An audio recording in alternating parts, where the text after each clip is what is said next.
హైదరాబాద్లోని గాంధీ భవన్లో తెలంగాణ మహిళా కాంగ్రెస్ అధ్యక్షురాలు సునీతారావు సంచలన వ్యాఖ్యలు చేశారు. ఒక బీసీ మహిళగా ముదిరాజ్ బిడ్డగా నామినేటెడ్ పదవికి అన్ని రకాల అర్హతలు తనకు ఉన్నాయని, నామినేటెడ్ పదవి ఇవ్వాలని ఆమె కోరారు. పార్టీ కోసం ఎంతో శ్రమిస్తున్నానని, అందుకే మహిళా కాంగ్రెస్ పైన 150కి పైగా కేసులు నమోదయ్యన్నారు. ఇక తన్ను ఎమ్మెల్సీగా చేస్తానని ముఖ్యమంత్రి రేవంత్ రెడ్డి హామీ ఇచ్చారని సునీతారావు గుర్తు చేశారు. ఒకవేళ తనకు నామినేటెడ్ పదవి ఇవ్వకుంటే గాంధీ భవన్ మెట్లపై ధర్నా చేసి పీసీసీ చీఫ్ను అడ్డుకుంటానని హెచ్చరించారు.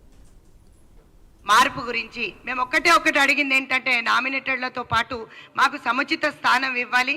అందరికన్నా ఎక్కువ పనిచేసింది మహిళా కాంగ్రెస్ కాబట్టి రాబోయే కాలంలో మాకు పెద్దపీట వేయాలని మేము కొట్లాడుతున్నాం.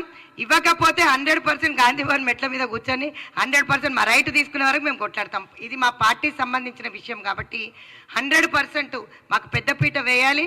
లేదంటే పీసీసీ అధ్యక్షులను కూడా రానియకుండా ఇక్కడ ఆపుకుంటాం. మేము మహేష్ అన్న వర్కింగ్ ప్రెసిడెంట్ ఉన్నారు, వారితో పాటు దాంతోపాటు వర్కింగ్ ప్రెసిడెంట్తో పాటు వారు ఎమ్మెల్సీ అయ్యారు, దాంతోపాటు పీసీసీ అధ్యక్షులు అయ్యారు. 2 పదవుల్లో ఉన్నారు వారు. కనీసం మా చెల్లెళ్ళకు ఒక్క పదవి ఇవ్వమని కూడా నేను అడగడం జరిగింది. ఆ లిస్టు రాలేదు. తొందరలోనే ఆ భర్తీలో మా అందరికీ పెద్దపీట వేస్తున్నారు.